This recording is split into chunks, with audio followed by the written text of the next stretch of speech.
Lee, thank you for taking the time to speak to us. End to the game that none of us wanted to see. Just talk us through your emotions. Yeah, about as tough an end to a game as you can get.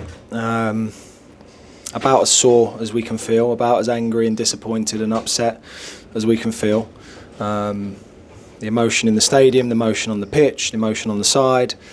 I think we're all shared in that emotion. And look, when you lose a game in that fashion, it really hurts. It stings. You can't hide from that.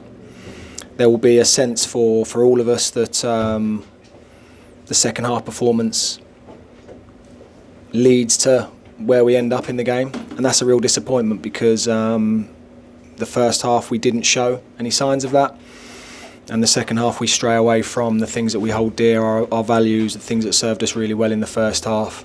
And as I say, look, we're punished in the worst way for it.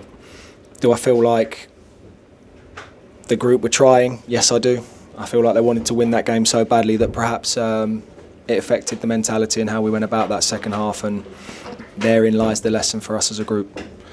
Like you said, that the first half started in the fashion we wanted it to, and the pace of play and intention was there. With the second half and what followed, it's tough to answer post-game, but how do you address that? How do you discuss that? Is it through open conversation, as we discussed previously? Well, look, there's no doubt about it, Raj. This is going to be one of the most painful ones we have and can have. For us as staff, for the players themselves, collectively, of course, individually as well. There's no doubt about it. You have to be ready and honest and open to look at it and to take it firmly on the chin. And look, conversation, yes. Work, yes. Open and honesty, yes. All of those things are important because to come away from the things that, like I say, you did so well in the first period, that's probably the biggest disappointment, I think, for all of us as a group.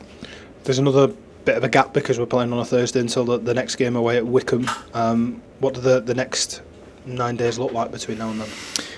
Same as we always would do. We'll be in tomorrow to make sure that we look at this. We don't waste any time in hiding or shying away from the things that we do well, and we have to be the same when things don't go our way. So very quickly we have to be in, we have to look at it, we have to really be honest about why we end up in a 93 and 95 and two situations that we shouldn't be in, and we have to make sure we put that right. Looking at the faces of the lads as they came off, yourself as well, it wasn't just disappointment, there was a lot of anger there. Is there a need to now channel that emotion correctly in this next period for that next game and use that to have a performance that is befitting of what we want to do? Yeah, well look, very rightly so, the players should be angry. There's anger in the stands. I'm angry. I think everybody that's connected with the football clubs can be really disappointed and upset about a game that was there for us, a performance that fit with exactly how we wanted it to in the first half, and that strays too far away from that in the second half. Again, punished in the way that will sting harder than most.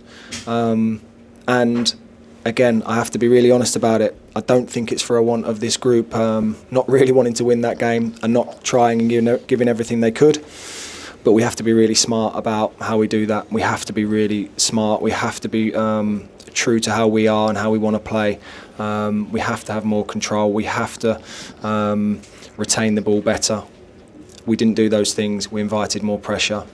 We didn't get pressure to the ball where in the first half we were compact. We did force them to the areas where we wanted to force them to. So look, lots and lots of lessons in there. And we have to be, as always, honest enough to take those lessons.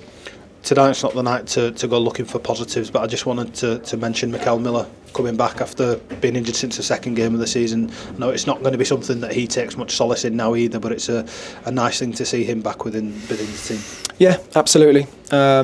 Look, yeah, we're in a tough period when it comes to availability right now, but having Mikel back is a big plus for us. So, yeah, we look forward to having him available to us. Lee, commiserations. Thanks for taking the time. Cheers, Raj.